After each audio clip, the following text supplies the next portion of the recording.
इस खबर के सह प्रायोजक है paradise collection and suit store, railway station road, Lalitpur.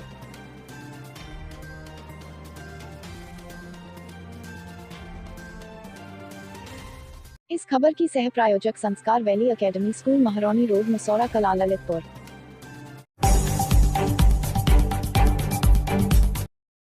नमस्कार दोस्तों, ललितपुर लाइव टीवी में आपका स्वागत है। मैं आपका दोस्त रवि चुनगी। हम ललितपुर मुख्यालय के जिला कारागार के बाहर हैं। यहाँ पर डीजीसी आनंद मोहन जी आए हैं, जिन्होंने जेल के 4 दीवारों के अंदर जो हमारे निरुद्ध कैदी हैं, जिनकी संख्या 500 से अधिक है, उनके सुविधाओं का, उनकी सुरक्षाओं का, उनकी जानकारियों का उन्होंने जायज़ा लिया, निरीक्षण लिया और जेल कारागार में उनका भरपूर स्वागत किया गया। और भरपूर स्वागत करने के उपरांत उन्हें जेल में एक एक चीज़ का बारीकी से निरीक्षण किया। महिला बैरक देखा और वहीं पुरुष बंदी बैरक देखी। खान पान का, सुरक्षा का, हर प्रकार का उन्होंने जायज़ा लिया।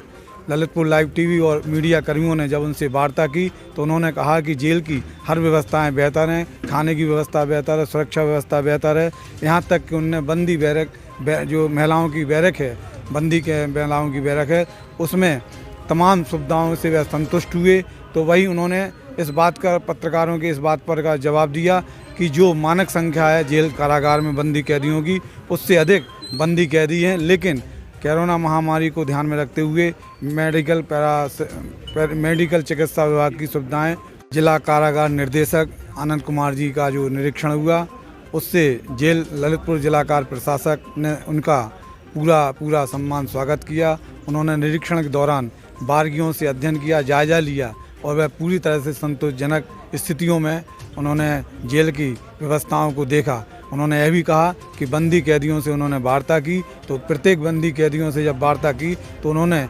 100% बंदी कैदियों से संतोषजनक उत्तर पाया, चाहे वो खाने की व्यवस्था को लेकर हो, सुरक्षा व्यवस्था को लेकर हो।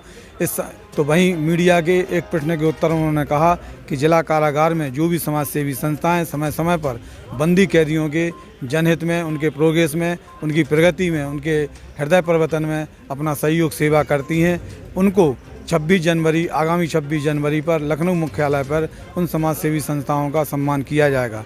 कुल मिलाकर यहाँ पर जो निरीक्षण हुआ अधिकारियों द्वारा, वह बेहतर संतोषजनक पाया गया। ललितपुर लाइव टीवी से मनोज जैन के साथ रवि चुनगी की रिपोर्ट।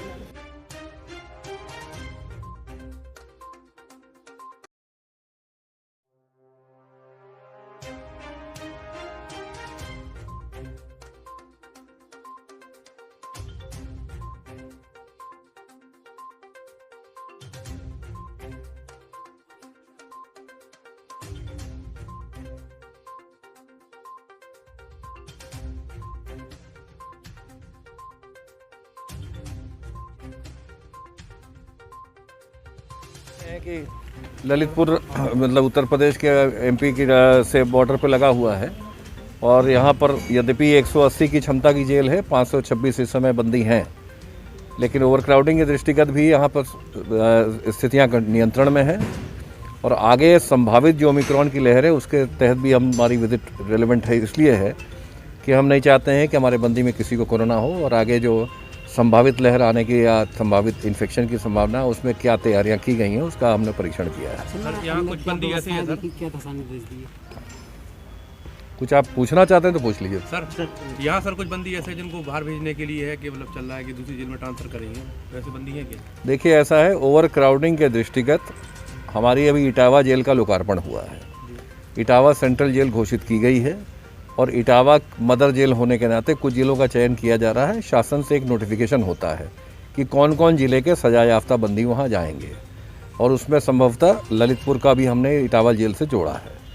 तो यहाँ जो भी लाइफर हैं या 7 साल से ऊपर सजा याफ्ता बंदी हैं, उनको हम इटावा सेंट्रल जेल में शासन के नोटिफिकेशन के पश्चात शिफ्ट करेंगे, जिससे कि यहाँ एक तो ओवरक्राउडिंग कम हो सके और दूसरा यहाँ पर जो चिकित्सीय सुविधा है या अन्य सुविधाएँ हैं वो बंदियों को लाभ ज़्यादा अच्छी बेहतर तरीके से मिल सके। देखिए, अंदर की व्यवस्थाएं मैंने देखी, साफ़ सफाई भी ठीक है, लेकिन मुख्य समस्या ओवर क्राउडिंग की है।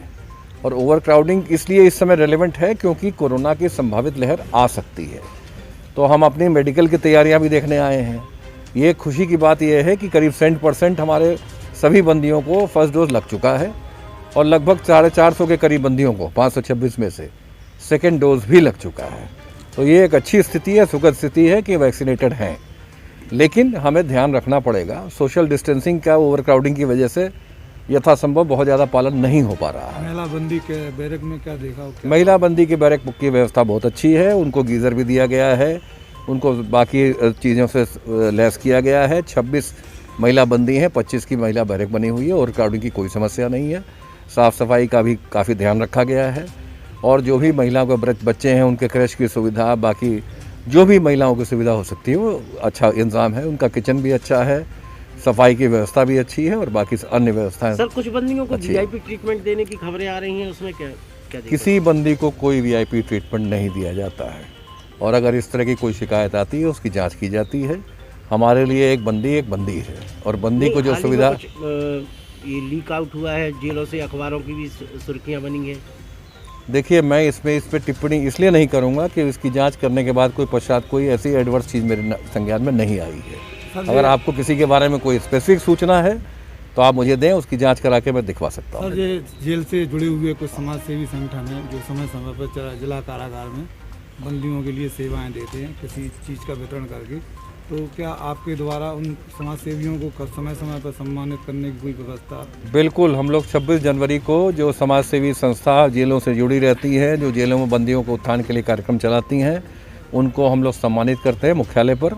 उनको सर्टिफिकेट्स देते हैं, उनको शॉल देते हैं, उनका पूरी तरह से सम्मान करते हैं जेल में और उनका पूरी तरह से स्वागत भी है। जेल में बंदियों की कमी है सर, सॉरी स्टाफ की, तो उसको लेकर सर क्या है? जेल में स्टाफ की कमी थोड़ी बहुत है जिसको एड्रेस किया जा रहा है। जो हमारे पास इस समय एक डिप्टी जेलर यहाँ पे ड्यूटी के लिए और लगाया गया है, तो इस समय 2 डिप्टी जेलर मेल हैं और 1 डिप्टी जेलर फीमेल हैं और बाकी वार्डर के संवर्ग की 42 की यहाँ कैपेसिटी है।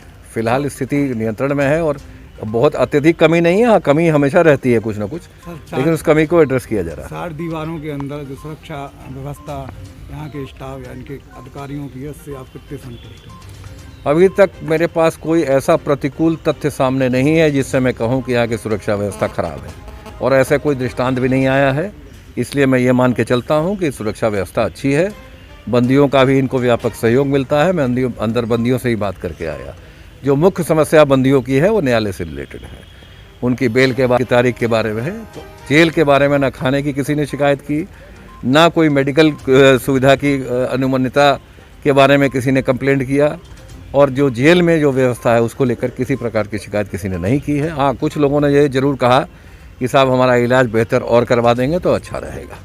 तो जिन लोगों ने इस बात को कहा है वो हम डॉक्टर साहब के माध्यम से उनको जिला चिकित्सालय या अन्य जो हायर इंस्टीट्यूशन है वहाँ भेजेंगे। अभी आपके सामने एक फरियादी महिला ने अपनी बात रखी है, वो क्या बात है, वो किस तरह से उसका निस्तारण? महिला ने जो अपनी बात रखी है वो 4th क्लास की एम्प्लॉई है। उसका ये कहना है कि वार्डर संवर्ग में उसको प्रमोट किया जाए। अगर रूल्स होंगे ऐसे तो उस पर जरूर कार्रवाई की जाएगी और उसको दिखवाया जाएगा। ललितपुर में एक और जेल बनने जा रही है बड़ी, तो उसकी क्या प्रॉब्लम है? देखिए, अभी उस पर मैं टिप्पणी नहीं करूँगा। ज़मीन एक्विजिशन जब हो जाएगी तो उसके बारे में बात की जाएगी। लेकिन ये ज़रूर है कि ये पाइपलाइन में है और एक जिला जेल, एक सेंट्रल जेल बनाने की योजना है। कैपेसिटी क्या होगी, स्वरूप क्या होगा, इस पर अभी जब तक शासनादेश नहीं हो जाता इस पर कुछ कहना उचित नहीं है।